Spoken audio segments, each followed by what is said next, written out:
C'est seulement la deuxième fois que John est sorti pêcher le thon depuis la marée noire. Mais en un an, il n'a pas chômé. BP l'a employé en permanence pour conduire des bateaux de nettoyage. On a tous travaillé pour BP dans des emplois différents. Ils ont fait du bon boulot. Aujourd'hui, beaucoup d'élus locaux chantent les louanges de la compagnie.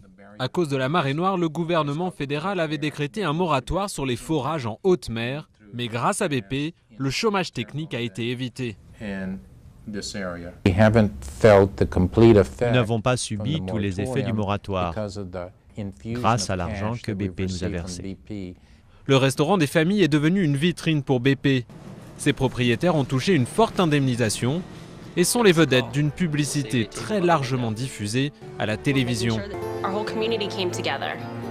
BP devait se montrer à la hauteur et c'est ce qui s'est passé. Dans les 3 mois après la marée noire, le groupe a triplé ses dépenses publicitaires, aussi bien à la télévision que sur Internet. Quand on cherchait BP sur Internet, le premier résultat renvoyait vers leur page où ils expliquaient ce qu'ils faisaient contre la marée noire. BP a aussi indemnisé des centaines de milliers de victimes. Et selon cet avocat, la compagnie ne devrait pas lésiner sur les montants des chèques pour calmer les mécontents. En termes d'image, la marée noire a été une catastrophe pour l'industrie pétrolière. Et BP est probablement sous pression de la part des autres compagnies des secteurs du pétrole et du gaz pour mettre un terme à tout ça.